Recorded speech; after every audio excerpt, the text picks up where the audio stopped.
Fala galera, tudo bem? Professor Daniel Marques de História do Super Concurso. Galera, hoje a gente vai falar sobre resistência negra no Brasil colonial, tá? A gente vai falar sobre esse processo e as implicações dele além da colônia também. Esse assunto é importante porque o eixo dele é múltiplo, tá? A gente pode colocar no eixo colonial de Brasil colônia, mas ele ultrapassa esses limites porque ele fala de questões que vão além, tá?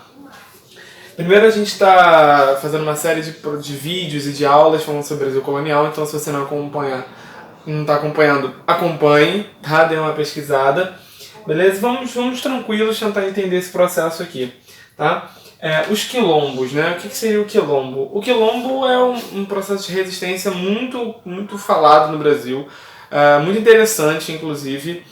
Os quilombos funcionam como comunidades de fuga e de resistência à escravidão, tá?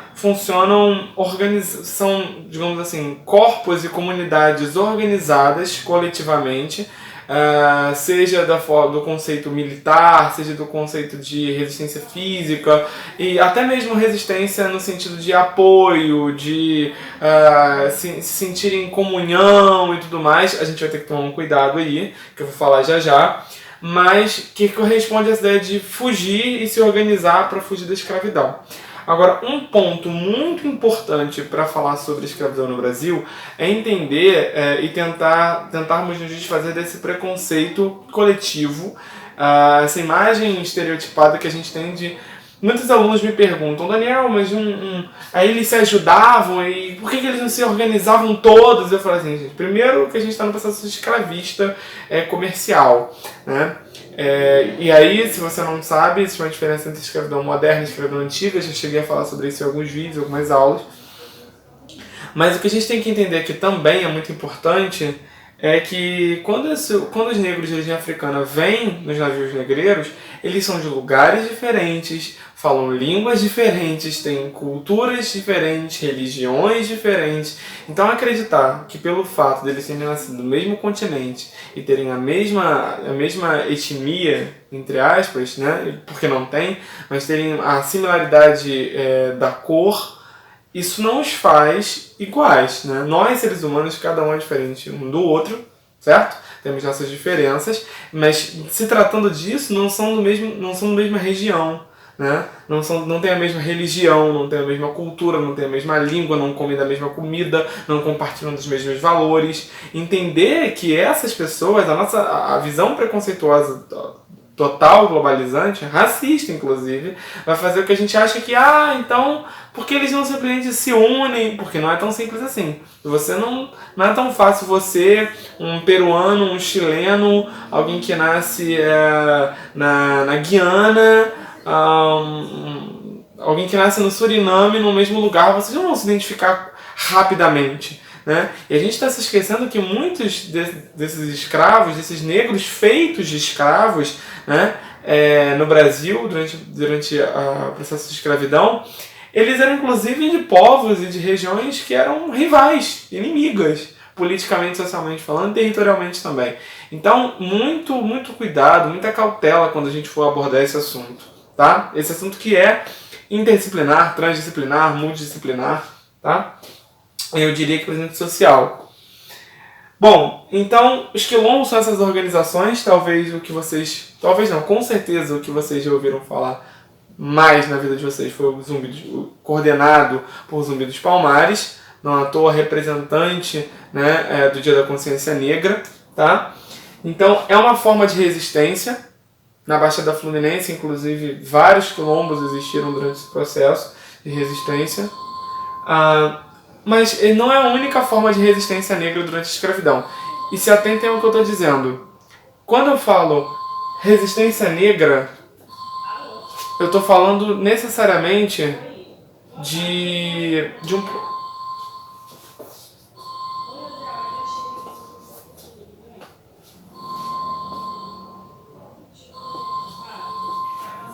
Quando eu falo de resistência negra, eu tomei muito cuidado para não falar resistência escrava. Por quê? Porque a gente não está... Primeiro que a gente está lidando com... Não vamos cometer o mesmo erro, né, conceitual várias vezes. A gente está falando de seres humanos, né? A gente está falando primeiro de negros de origem africana. Né? Eles se tornam escravos, estão na condição de escravos, mas não são escravos, né? Em si. Eles se tornaram, estão sob a condição de escravos, mas a resistência é negra. Né? Escravo é a condição, certo? Então, falemos mais sobre essa condição de resistência negra durante o Brasil colonial. O ataque é muito pouco falado, mas existem vários ataques registrados historicamente, datados, com fontes, a engenhos no Brasil colonial, tá? Isso acontece, claro que em menor número do que o quilombo, mas acontece, tá?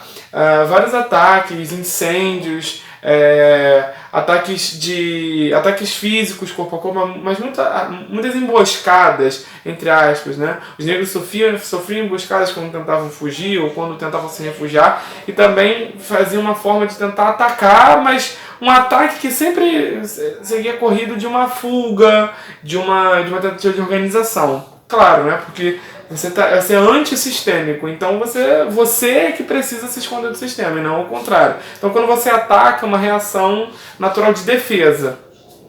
Então, isso acontecia com alguma frequência no Brasil colonial. Também eu vou abordar aqui a questão do banzo. Muitos alunos me perguntam o que seria o banzo, eu vou falar, tem música, tem algumas obras, algumas questões vestibulares falam sobre banzo. O que seria o banzo, né? O banzo, segundo a definição mais palpável pra gente, é como se fosse o sofrimento que esse negro de origem africana feito de escravo no Brasil sofre, psicologicamente falando, ligado muito ao processo de desaculturação, né? É uma espécie de saudade, mas não basta dizer saudade. Não é uma saudade, é uma desaculturação que ele vai sofrendo em relação ao território, à terra-mãe, né, ao lugar dele, à pátria dele, né, pátria com muitas aspas aí pelo conceito de nação, mas a terra dele, né, a sua cultura, a comida, a religião, língua e imagem e pensamento e relação comunitária, tudo é diferente, ele vai se desaculturando, e essa espécie de tortura nostálgica que ele sofre para além da escravidão, né, do trabalho compulsório, vai fazendo com que ele se degrade, levando à depressão, levando à morte, inclusive. Então, não é bem uma resistência, mas eu queria abordar essa questão do banzo, porque, de certa forma, é uma resistência do próprio corpo aos processos que estão sendo sofridos pelo negro feito de escravo no Brasil colonial, tá? Então eu quis abordar essa questão, que é interessante.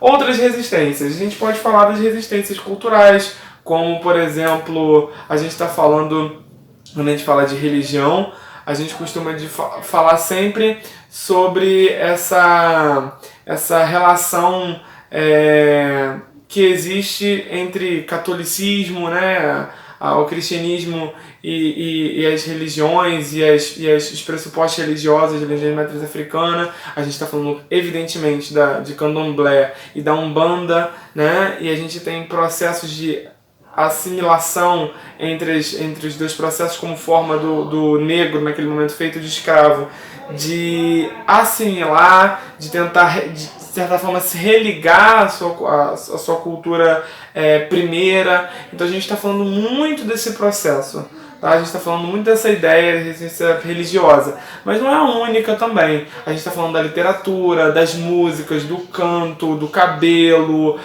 da forma, da roupa, dos olhos. Tudo vira uma forma de resistir. A resistência, ela vai se ressignificando culturalmente, socialmente.